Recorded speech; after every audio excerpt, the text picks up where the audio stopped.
আবার আল্লাহ কুদরতি পাঁচ জমিনে বিছাইয়া আবার আল্লাহ ডাক দিয়া কয় বান্দারে আছো কি কোনো গুনাহগার বান্দা গুনাহ কইরা ফেলছ টেনশন করিস না আমি আল্লাহর কাছে চাইলা আমি আল্লাহ তোর জিন্দেগীর গুনাহগুলো মাফ কইরা দিব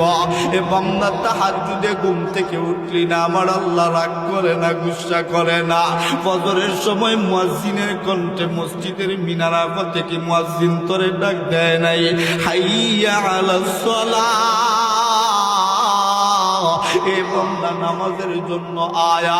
আবারও মুয়াজ্জিন তোরে ডাকছে হাইয়া আলাল ফালাহ এ বান্দা কল্যাণের জন্য আয়া আবারও তুই যখন ঘুম থেকে উঠিস না মুয়াজ্জিনের কণ্ঠে আবার আল্লাহ তোরে ডাক দিছে আসসালাতু খায়রুম মিনান নাওম এ বান্দা ঘুমের চেয়ে নামাজ ভালো আয়া ওই সময় তুই বান্দা ঘুম থেকে উঠলি না 10টা 11টা পর্যন্ত তুই বান্দাটা ঘুমাইলি আমরা আল্লাহকে বলছিলাম আল্লাহ আপনার বান্দা ঘুমাইছে 10টা 11টা পর্যন্ত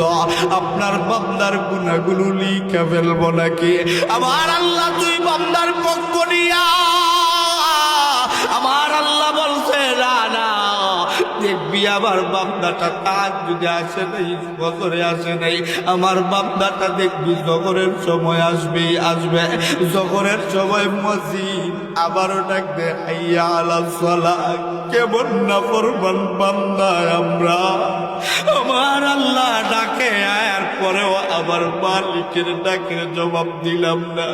জোহরের সময় যখন বান্দাটা যায় না ফেরেশতারা আল্লাহর কাছে বিচার দেয় আপনার কোন বান্দারে আপনি এমন করে ডাকে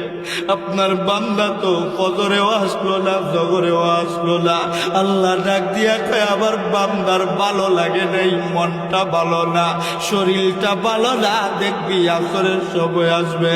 আসরের সময়ও বান্দাটা যায় না আল্লাহ ডাক দিয়া বলে মাগরিবের সময় আসবে মাগরিবের সময়ও যখন বান্দাটা যায় না আবার আল্লাহ কেবল আল্লাহ ডাক দিয়া কয় দেখবি এসার সময়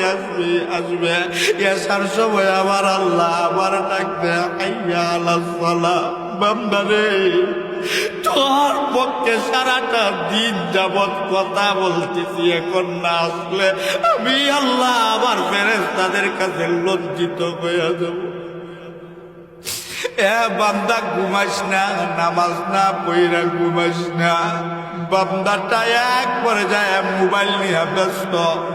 বন্ধু বান্ধবের আড্ডায় ব্যস্ত সময় পার কইরা দেয় বান্দাটা এক পর্যায়ে ঘুমের বিছানায় চলে যায় ঘুমের বিছানাতে যাইয়াও হাতের মধ্যে মোবাইল চাপতে চাপতে বান্দার চোখে হঠাৎ করে ঘুম চলে আসে বান্দা পুরা ঘুমায়া পড়ে আবার মালিকের কুদরতি পায়ে সেজদা না দিয়াই ঘুমায়া যায় ফেরেশতারা আবার আল্লাহরে ডাক দিয়া বলে আল্লাহ আপনার কোন বান্দার পক্ষে সারাটা দিন কথা বললেন আপনার বান্দা তো আপনার কুদরত এ মুসলমান যুবক ভাই বন্ধু বাবাজিরা দিলের কান্তারি লাগাইয়া বন্ধু কথাগুলো একটু শুইনা যাও সকলকেই যেহেতু মরতে হবে বন্ধু মরণ থেকে যেহেতু পলায়ন করা সম্ভব না সুদ খাইয়া ময়ূর না ঘুষ খাইয়া ময়ূর না অন্যায় করে জুলুম করে ময়ূর না এ মুসলমান যুবক ভাই বন্ধু বাবাজি